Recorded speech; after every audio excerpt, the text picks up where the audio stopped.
चिश्ती चोर है, ये कंट्रोवर्सी आज नहीं कई समय से चल रही है। कई बार चिश्तीस को, जो सूफी संत हुए, उन्हें लुटेरा कहा जाता है, इन्वेडर्स कहा जाता है, उन्हें चोर कहा जाता है। तो आखिर ऐसा होता क्यों है? 2020 में एक टीवी एंकर अमीश देवगन ने भी लुटेरा चिश्ती शब्द का इस्तेमाल किया था जब वो पब्लिक सेफ्टी एक्ट की बात कर रहे थे। इस टाइम पर उन्होंने मोइनुद्दीन चिश्ती को लुटेरा भी कहा था और एक इन्वेडर भी कहा था। अब इसके लिए हमें समझना होगा आखिर ये कंट्रोवर्सी इरप्ट क्यों होती है, क्यों सूफीज को लुटेरा कहा जाता है। बात कुछ ऐसी है कि ऐसा माना जाता है कि ऐसा माना जाता है कि भारत में सूफीज का आना हुआ, सूफिज्म बढ़ा और सूफिज्म के बढ़ने का समय और इन्वेडर्स के भारत में आक्रमण करने का समय भी एक था। ऐसा कहा जाता है कि जो इन्वेडर्स भारत में आए, उन्होंने इन्वेड किया, जिहाद किया, इस जिहाद के लिए कहीं ना कहीं सूफीज उनके साथ आए थे। सबसे पहले बात करते हैं महमूद गजनवी की।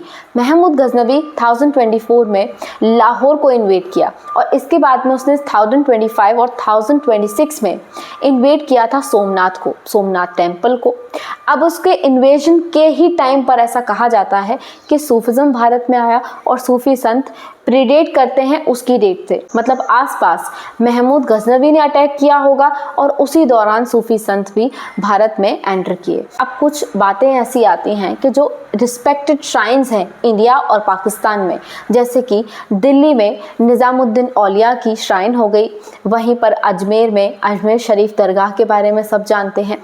अजमेर में जो श्राइन है मोइनुद्दीन चिश्ती की, वो हो गई। इसके अलावा पाकिस्तान में जो दाता गंज बख्श की श्राइन है वो, और वहीं पर बाबा फरीद गंज शेखर की भी श्राइन पाकिस्तान में है। ये सब बहुत ज़्यादा रिस्पेक्टेड सूफी संत कहे जाते हैं, रिस्पेक्टेड श्राइन्स इनकी हैं।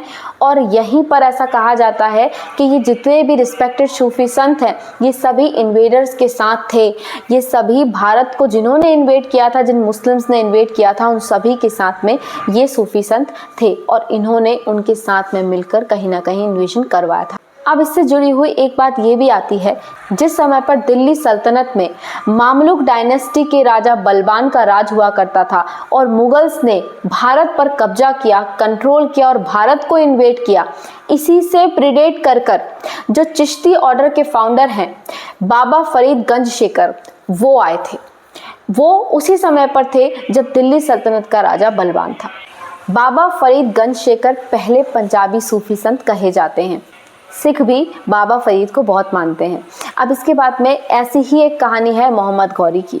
मोहम्मद गौरी ने 1186 में लाहौर को इन्वेड किया था, पृथ्वीराज चौहान को हराया था और ऐसा कहा जाता है कि मोइनुद्दीन चिश्ती ने ही मोहम्मद गौरी को ये कहा था कि तुम जाओ और भारत में जिहाद करो। ऐसा कहा जाता है कि मोइनुद्दीन चिश्ती ने ही हेल्प की थी मोहम्मद गौरी की कि वो भारत में आए और जिहाद करे। और साथ में सूफी लिटरेचर में ये बात कही गई है कि जो मोइनुद्दीन चिश्ती हैं, उन्होंने ही पृथ्वीराज चौहान को बैटल ऑफ तरेन में पकड़ा था और उन्हें हैंडओवर किया था इस्लामिक आर्मी को। और ऐसे ही निज़ामुद्दीन औलिया के बारे में भी कहा जाता है कि निज़ामुद्दीन औलिया अलाउद्दीन खिलजी के समय पर थे और अलाउद्दीन खिलजी के साथ थे। और इसीलिए इन सूफी संत को कई बार चोर, लुटेरा या फिर इन्वेडर भी कहा जाता है।